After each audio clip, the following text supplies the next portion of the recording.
Hey, Joe Pelfernberg. Tonight I'm going to enjoy some chicken gumbo. And when you think of gumbo, you immediately think of Maine. Or possibly not. I'm going to be trying out this good-to-go chicken gumbo. And it is 6.8 ounces or 190 grams of food.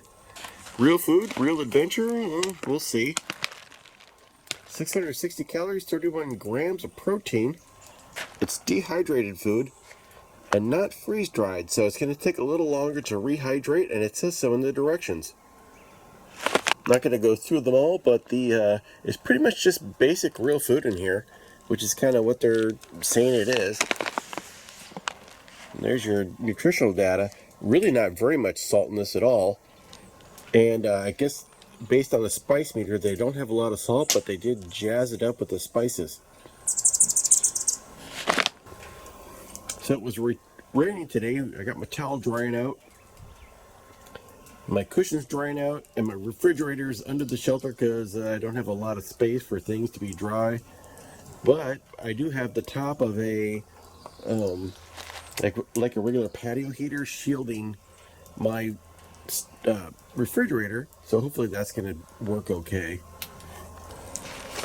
Let's take a look at the inside of this bugger.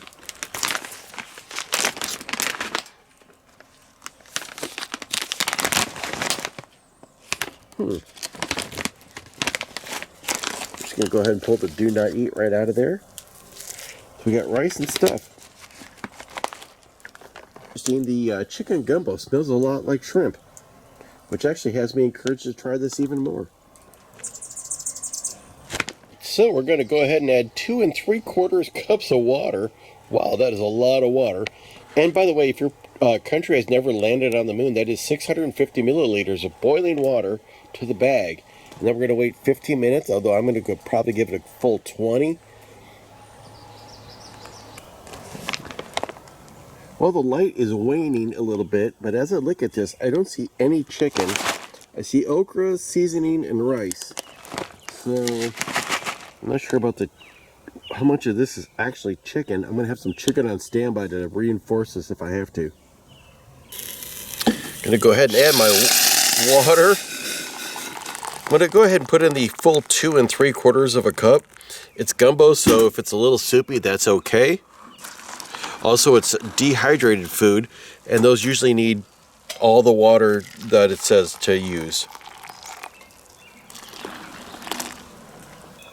Ideally, you have a solo stove pit, and you can just put your meal right next to your stove without worrying about burning the bag, but keeping it really toasty warm for the 20 minutes it's going to take to rehydrate it.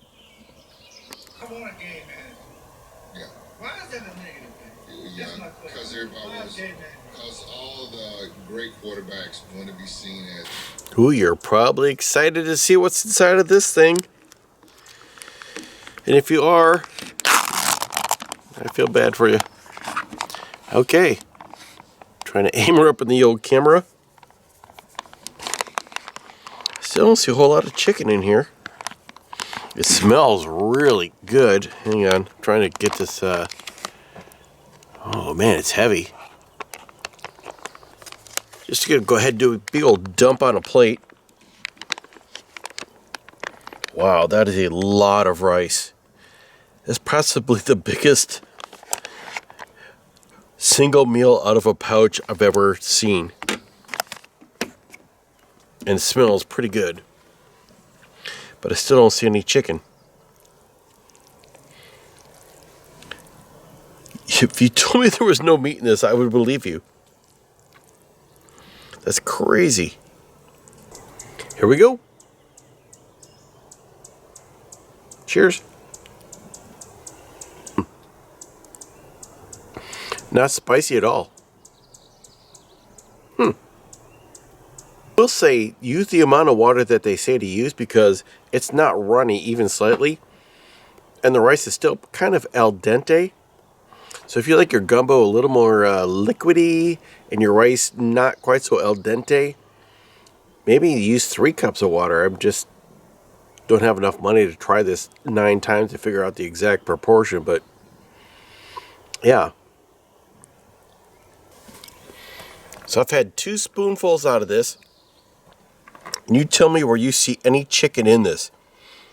There's okra, which is kind of cool in a gumbo because that's kind of its thing. And the rice, it tastes like gumbo. But yeah, anything that's listed as chicken gumbo should maybe have a piece of chicken in it, I would say. I've had some thoughts about this, and it tastes pretty good for a dehydrated meal. In my experience, freeze-dried is better. I'm not sure why they have such a hate towards, they call it space age or astronaut. Anyhow, freeze-dried is better than dehydrated, and they just got to get over it. But dehydrated is cheaper, and you know, if you're selling food, that might be the way you want to go, even if you don't care about the quality. I've gone through this, and I don't really see much chicken in here, and the only way to make this better, and it tastes pretty good, but at 15 bucks you would expect to actually see a real piece of chicken in there. But that's the problem with a dehydrated meal, is that you have to make the proteins really tiny in order for them to rehydrate correctly and not be unpleasant to eat.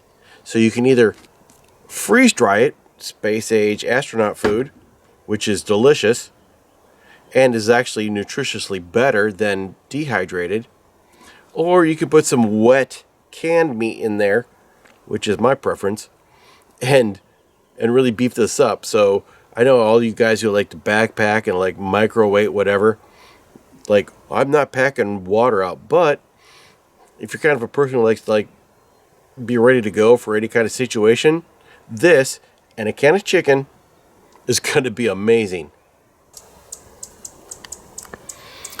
Just go ahead and dump this can of chicken here. I drained the liquid out, which probably reduced the sodium by quite a bit. Well, that's a lot of chicken. Now I have too much chicken. I'd say this can, like in the half size, this is the big Great Value chicken can, so probably the next size down is the better way to go. Unless you have 2 people, then this is probably correct. I'm going to put all this rice and chicken in this very small cast iron pan to make it look like I have a big old pile of food. And I still do. This is probably still enough food for 2 people right here. Wowee. I really like the way that okra came out, though. They look great.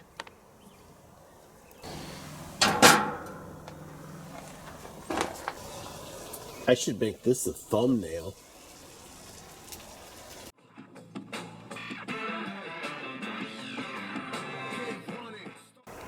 Alright, I'm going to lift this heavy pan up. Give you a taste test with some real meat in it. Yeah, that's a lot better. It wasn't bad before, but it is really good now. The meat adds a lot of extra moisture to it. It kind of thins out the spice a little bit. For me, it's just more pleasant because what they did was, instead of having more salt, they added more heat, which is not actually flavor. So, but with the chicken, it kind of smooths that heat out and actually makes it more flavorful, even though there really wasn't that much flavor in the first place.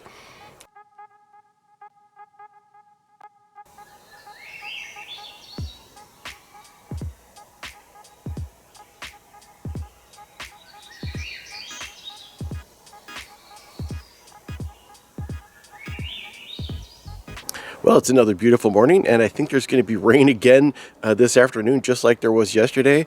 But as you can see, it's fairly clear skies, so that's going to give me time to pack up and give a couple final thoughts on this chicken gumbo meal. It was actually pretty good the next morning after it had a little bit of time to sit. I don't remember enjoying it that much when it was hot. It just was spicy and not really flavorful. Adding chicken to it makes a big difference. Even though it says there's chicken in here, it's just, you don't really notice it at all. Anyhow, I hope this was the best made in Maine chicken gumbo video you see today.